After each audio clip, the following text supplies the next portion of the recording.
Hallo Endeo familie, dit is my groot voorreg om vandag saam met julle te wees, maar almal van verskillende platforms ook inskakel. Ek besef ons leef in uitdagende tye, maar ons moet weet dat wanneer dit donker word, is juis wanneer die lig op sy helderste skyn. Daar's 'n teksgedeelte hierdie week wat my so getref het in Matteus 5 vers 16, wat sê, "In the same way, let your light shine before others, that they may see your good deeds and glorify your Father in heaven." Mense het van verskillende plekke af almal bymekaar gekom in hierdie week om uit te help met families wat in nood is. En ek gee God al die eer daarvoor. Ek wil jou ook aanmoedig om betrokke te raak. Jy kan betrokke raak by Rope en Rope se bankrekening inbetaal of selfs betrokke raak in jou gemeenskap deur 'n familie uit te help. Sien die nood raak en help uit waar jy ook al kan. Ek het dan ook hierdie week saam met die band span geworship en bietjie uitgereik na hulle toe deur Zoom. En ek wil sê die ouens mis julle verskriklik en saam met julle te worship en te aanbid. En ons gaan net voor ons nou gaan begin, het hulle so 'n klein verrassingkie vir julle ook, wat hulle ook julle wil bedien. En ons gaan nou ook 'n song ook van hulle hê. En ek wil vra dat daar waar jy is, dat jy jou oë sal sluit en ook net saam met ons 'n oomblik van stilte sal hê en aanbidding sal hê voor ons gaan begin met ons boodskap.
Light in the darkness, my God, that is who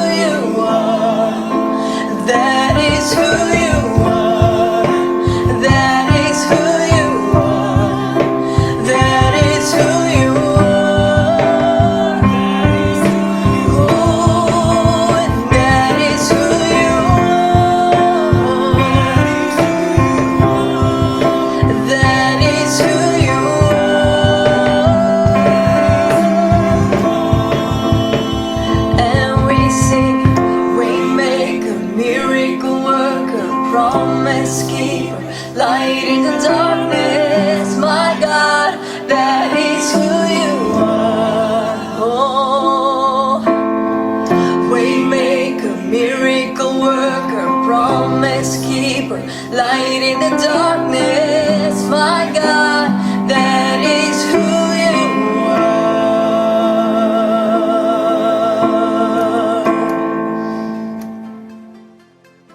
Ons het so mooi Afrikaanse stelling wat ons altyd sal sê, wat ons sê, ons praat van daai naalbyt oomblikke, daai stres oomblikke in ons lewens. En ek dink ons het baie sulke oomblikke beleef in die afgelope paar weke. Veral as Ramaphosa begin sê, my fellow South Africans, dan begin ons hande baie keer sweet oor wat gaan in die volgende week gebeur. Ek lag, iemand stuur vir my boodskap wat sê, ek hoor ons parool aansoek kom vandaan voor. En ek kan sien daar's baie spanning oor mense oor wat die toekoms inhou en wat volgende gaan gebeur. En ons moet realisties wees oor hierdie tyd. Daar's baie besighede wat gaan sukkel, daar's baie onsekerhede oor werk en party mense gaan selfs miskien afgedank word. Maar is juis in hierdie gedeeltes van ons lewens wat ons vra, Here, maar waar is U in hierdie storm oomblikke van verandering?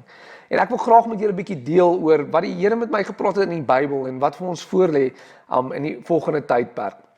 Die gedeelte wat ek met julle gaan deel is in Daniël 3 en ons moet net so 'n bietjie van 'n geskiedkundige agtergrond kry van hierdie gedeelte. Die Israeliete word aangeval deur die koning van Nebukadneser en Babel en hulle verloor hierdie oorlog. So net om julle 'n idee te gee, in tye van oorlog, as die vyand jou oorwin het, verloor jy alles. Jy verloor alles. Al die rykdom wat jy opgebou het, baie keer word jy as familie in slawerny verkoop. Jy sien miskien nooit vir jou broer en jou suster nie. En dit is baie slegte omstandighede wat baie Israeliete, God se volk, hulle self in beleef. Maar God laat toe dat hierdie dinge moet gebeur.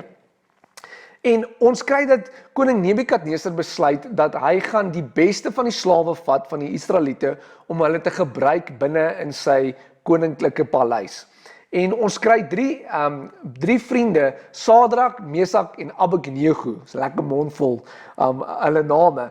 Maar ons kry hierdie drie wat aangestel word oor die administratiewe gedeelte van die koninkryk. Alreeds in groot posisies, want die koning sien hulle intellek, die koning sien die seën van die Here oor hulle lewe. Maar koning Nebukadneser het towenaars om hom, hy het waarseers om hom en hy aanbid baie verskillende afgode. En hy probeer die volk manipuleer deur vir hulle te sê wie hulle sal aanbid. En die Bybel sê baie duidelik dat hy 'n standbeeld laat oprig het van 3 meter breed en 30 meter hoog van goud. En hy gee opdrag aan die volk, aan al die mense om te sê, dat die oomblik soos hulle sal sê, wat die band begin speel, dan moet almal voor hierdie beeld buig en hierdie God begin aanbid. En as hulle dit nie sou doen nie, dan raak hy nog kreatief oor hoe hy hulle gaan doodmaak. En hy maak 'n groot vuuroond wat so warm was, dat letterlik die mense wat hout in die vuuroond sou gooi, sterf. So hoe warm moes daai oond nie gewees het nie. En hy sê vir almal in die volk, dat as julle nie voor hierdie gaan buig nie, dan gaan ek julle in daai oond ingooi. Dink by jouself daai stres oomblik, daai naalbyt oomblik, wat baie mense moes beleef het van, gaan ek gehoorsaam wees, gaan ek nog steeds in God glo, ek meen, hy het my in hierdie situasie geplaas, hy het alles weggevat van my af, so ek dink ek gaan maar net doen wat nodig is om te survive. En ons kry hoe 3 vriende besluit, maak nie saak wat gebeur nie, hulle gaan nie buig voor hierdie beeld nie. En die gedeelte wat ek wil lees is in Daniël 3 vers 16, en ons skryf waar Sadrak, Mesak en Abednego het koning Nebukadneser geantwoord, en hulle het nie gebuig nie. Koning Nebukadneser sê, as julle dit nie gaan doen nie, gaan ek julle in die vuuroond gooi. Hoor wat hy sê, hy sê, ons ag dit nie nodig om u hierop te antwoord nie. Die God wat ons aanbid, kan ons uit die vuur red. Hy sal ons uit u mag bevry. Dan sê hy, en die majesteit, selfs al red hy ons nie, u majesteit sal ons nie u gode vereer nie. Ons sal nie die goue beeld wat u gemaak het, aanbid nie. Hoe amazing is dit? Hulle staan voor 'n koning, hulle sê vir die koning, koning, ons het nie nodig om die eerste antwoord nie. maar ons sal nie voor hierdie beeld buig nie. En al red God ons nog steeds nie, sal ons nog steeds doen wat hy vir ons sê. Totale gehoorsaamheid. En daar's 'n gedeelte wat God vir ons wil leer uit hierdie gedeelte uit. Eerstens, ons moet besef dat ons geloof baie keer maklik besoedel kan word. Hoe word iets besoedel? As jy 'n bak water vat en is die skoonste water en jy vat so 'n bietjie grond en jy gooi dit in die water en jy meng dit, gaan jy dit drink? Ek dink nie jy gaan nie. Dis besoedel, daar's bakterieë in, dis vuil. En baie keer sonder dat ons dit besef, raak ons geloof besoedel met 'n klein woordjie wat ons nie besef nie. En daai woordjie is as. Dit gaan so. Ek sal glo in God as hy my finansiëel seën. Ek sal glo in God as hy my familie gesond hou. Ek sal glo in God as hy doen wat ek graag wil hê hy moet doen. En as hy dit nie doen nie, dan is God seker nie daar nie. Maar as juis in hierdie moeilike tye, hierdie suiweringsprosesse wat ons deurgaan, wat ons geloof baie keer weer gesuiwer word. Terugkom na 'n plek toe oor, hoekom glo ons wat ons glo? En 1 Petrus 1 vers 7 sê, wat is die doel met beproewings? Baie mense vra die vraag op die oomblik, hoekom gaan ons deur hierdie goed? Hoekom laat God toe dat hierdie goeters gebeur? Hoekom laat God toe dat beproewings oor my lewe kom? Maar hoor wat sê hierdie gedeelte in 1 Petrus 1 vers 7. Hy sê, die doel met beproewings is om die egtheid van julle geloof duidelik te laat word. Julle geloof word getoets, soos goud met vuur getoets en daardeur gesuiwer word. En onthou, julle geloof is vir God baie kosbaarder as goud wat vergaan. Dan sê hy, as die toetse die egtheid van julle geloof uitwys, loop dit uit op lof en heerlikheid en eer op die dag wanneer Jesus Christus aan die wêreld geopenbaar gaan word. So, baie duidelik sê dit, ons geloof sal getoets word. Jou geloof sal getoets word deur moeilike tye. En dis juis in hierdie plekke wat daai as uit ons lewens gehaal word, wat dit gesuiwer word. Net soos wat hulle in die vuuroond gegooi sou word vir hulle geloof, is dit ook 'n metafoor van vir hoe ons eie geloof getoets sal word deur verskillende uitdagings van die lewe.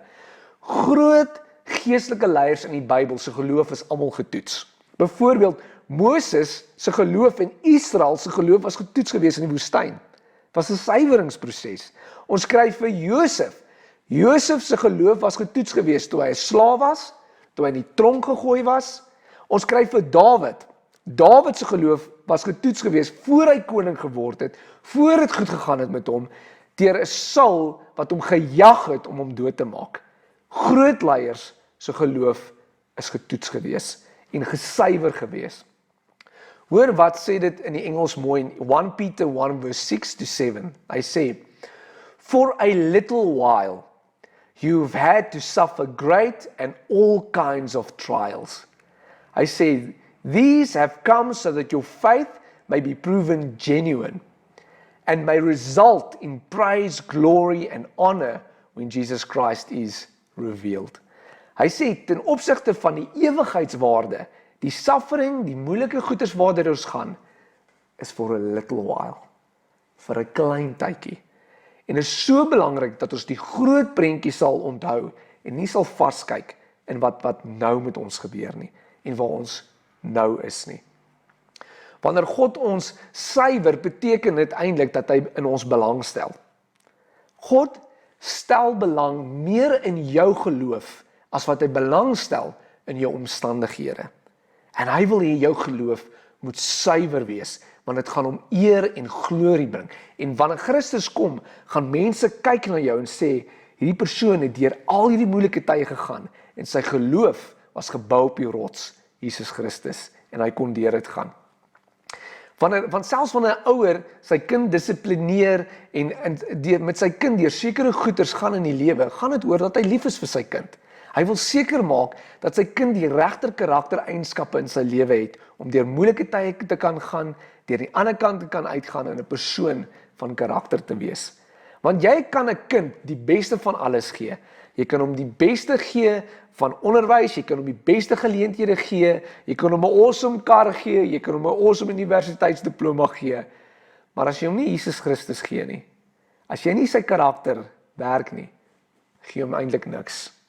En hy kan in die lewe val. En God stel belang in ons, oor hierdie gedeelte. Hy sê in Job 7 vers 17, hy sê, "What is man that you make so much of him, and that you give him so much attention, and that you examine him every moment, and test him every moment." God sê, wanneer hy aandag aan ons gee, wie is God dat hy selfs net aan ons dink, dat hy aan ons aandag gee, dat hy ons elke liewe dag toets. In my eie lewe toets God my elke liewe dag. En daar's baie keer wat ek die toets faal. Daar's baie keer wat ek in my stilte tyd ingaan en met God tyd spandeer, wat God se gees met my kom praat en sê, jy moes nie daai woorde gesê het nie. Of en dan sê ek soos, Here, vergewe my, ek het die toets gefaal. En daar's ander kere wat God weer kom, hy sê bemoedigend en sê, well done, well done. Maar God toets ons elke liewe dag. En so suiwer hy ons geloof. En dis hoekom daai stilte tyd, daai tyd saam met God so belangrik is, want God wil aan jou werk. Jou geloof is soveel meer kosbarer. En is juist daai oomblikke van tandeby, daai stres oomblikke, daai moeilike tye, wat die beste tye is vir God om ons geloof te toets. Die feit dat die kerke toe is, die feit dat mense nie nou in groot massas met mekaar kan kom om God te worship nie, is seker een van die grootste toetse wat die kerk deurstaan. Maar die kerk sal aan die ander kant uitkom, want die kerk is nie 'n gebou nie, die kerk is die mense, en die mense is nog steeds aktief, besig om God te loof, besig om 'n verskil te maak, besig om Jesus beroemd te maak in die wêreld. Ek dink seker een van die grootste toetse, veral in hierdie tyd, die hele wêreld se ekonomie op die oomblik is in 'n stilstaan. Ons sien dit in die oliepryse, hoe alles val, en ons kan eintlik nie glo wat om ons gebeur nie. Maar ek glo dat almal van ons, dat geld seker die beste manier is wat God gebruik om ons harte te toets. Want hier's die ding, vat iemand se geld weg, dan kom jy baie vinnig agter wie daai persoon is. Geld het 'n manier om ons te toets. Hoor wat sê die volgende gedeelte, 2 Korintiërs 8. Hy sê, excel in the grace of giving. I'm not commanding you, but I want to test the sincerity of your love. Dis interessant dat God geld gebruik selfs om ons te toets, om ons karakter te toets. Hoekom? Jy kan baie vinnig sien as jy 'n persoon se geld wegvat, wie hulle is. The love of money is the root of all evil. En ons sien op die oomblik hoe die wêreld in paniek is oor die ekonomie en geld, en baie mense verloor baie, dit is so. Maar is juis in hierdie oomblikke wat God ons hart gaan toets oor. Hoe dink ons oor geld? Wat maak ons met die bietjie wat ons het? Is ons besig om alles net vir onsself te hou in 'n paniek, of is ons nog steeds besig om te help wat ons kan, gee wat ons kan doen, om sy naam groot te maak, om mense te kan terugkyk en sê, die kerk was daar vir my gewees, mense was daar vir my gewees, juis in hierdie tyd. Maar kom ons kom terug na Sadrag, Mesach en Abednego, want hierdie storie is amazing. So, die koning sê, dis reg, julle wil nie vir my luister nie, hy maak dit heel dramaties, gooi nog hout binne in die vuuroond, en hulle gooi vir Sadrag, Mesach en Abednego binne in die vuuroond. En hulle sien iets raak, waar hulle sien, maar was daar nie net 3 manne gewees binne in die oond nie?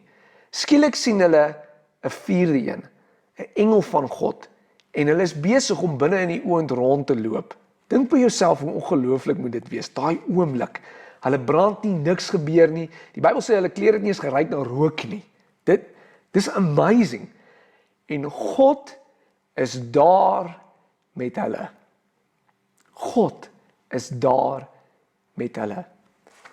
Hoe amazing is dit? Dat wanneer ons deur die grootste toetse van ons lewe gaan, is God nog steeds daar met ons. Hy los ons nie alleen nie, hy bly langs ons. En in daai oomblik is God met hulle, en seker een van die grootste wonderwerke gebeur op hierdie oomblik, en hulle stap uit, en die koning kan nie glo wat hy sien nie, en hy sê dat daar net een God is, En die volk, hy sê die hele volk moet dit weet, daar is net een God. Dis juis in tye van beproewing wat God sy grootste wonderwerke doen. En dis juis in hierdie tyd wat ek weet in my hart dat ons amazing wonderwerke gaan sien van voorsiening, van genesing, van ons op God vertrou en die toets deurstaan. Ek hou van wat Edwin Louis Cole sê. Hy sê, some things in life are more important than life itself. En baie keer het ons nodig om te sê, ons staan op ons waardes, maak nie saak wat nie. God is nog steeds daar in jou toets. Hy los jou nooit alleen in hierdie toetstydperk nie. So ek wil jou bemoedig in hierdie tyd, waar jy gaan. Miskien is jy in 'n tyd wat God jou gaan toets, wat hy jou geloof gaan suiwer. Aan die ander kant gaan jy soveel sterker uitkom as wat jy nog ooit gedink het jy kan wees. En jy gaan besef dat daar soveel wonderwerke in jou lewe gaan gebeur. Ons gaan vir God volg, maak nie saak wat nie. Geen asse is gekoppel aan ons geloof nie. Ek wil hê kom ons sluit ons oë vir 'n oomblik. Ja Vader, ek besef daar's baie mense daar buite wat op die oomblik naalbyte oomblikke het van stres en weet miskien nie waar hulle volgende inkomste gaan kom vandaan nie of wat hulle moet doen nie. Here, maar ek weet U is besig om deur die Heilige Gees in mense se lewens te werk in hierdie toetsoomblikke. Here, ek bid dat U ons sal suiwer, Here, dat U langs ons sal staan in hierdie oomblikke, dat U ons nie sal alleen laat nie. En ek weet U sal nie, want U is so lief vir ons. En ons gee U al die eer. Amen. Ook van ons kant af wil ons baie dankie sê en almal se getroue bydrae ook in hierdie tyd. Jy maak dit vir ons ook moontlik om Jesus beroemd te maak. Die kerk gebou is miskien gesluit, maar die kerk is hard besig om die hande en voete van Jesus te wees. Ons wil ook vir jou vra dat jy ook ons sal help deur die video's te share. Daar's baie WhatsApp boodskappe wat op die oomblik uitgaan en dis 'n klein gedeeltjie net oor hoe jy mense kan bemoedig en hulle gees kan opbou en daai vuur binne in hulle aan die brand te hou vir sy koninkryk. Die Bybel sê baie duidelik dat in die laaste dae baie mense hulle geloof sal verloor. Maar kom ons hou God se vuur aan die brand in hierdie tyd. En kom ons deel dit ook aan die wêreld. Ons bereik ook soveel baie meer mense deur media en is amazing hoe God besig is om te werk. Dan ook net vir jou familie by die huis, waar julle miskien by die bank op die oomblik is, lekker saam sit. En ek weet party van julle het nog julle pantoffels aan. Dis oukei. Maar miskien 'n paar vrae wat julle ook kan behandel ook met julle familie om ook net hierdie woord binne in julle harte ook te vestig. Die eerste vraag is: op watter manier word jou geloof op die oomblik getoets? Op watter manier word jou geloof op die oomblik getoets? Die volgende vraag is: watse wonderwerke vertrou jy God voor? Watse wonderwerke vertrou jy God voor? En ek wil vra net daar waar jy is vir 'n oomblik, dat jy saam met jou familie sal bymekaar kom, dat julle saam sal bid en dat julle saam sal sê: Here, ons weet ons gaan deur 'n tyd van beproewing, maar ons vertrou U vir die volgende wonderwerke in ons lewe. Mag Here julle seën by julle wees. Ek weet God is met julle en ook net van ons Endeo familie af, groot liefde en voorspoed vir julle. Totsiens.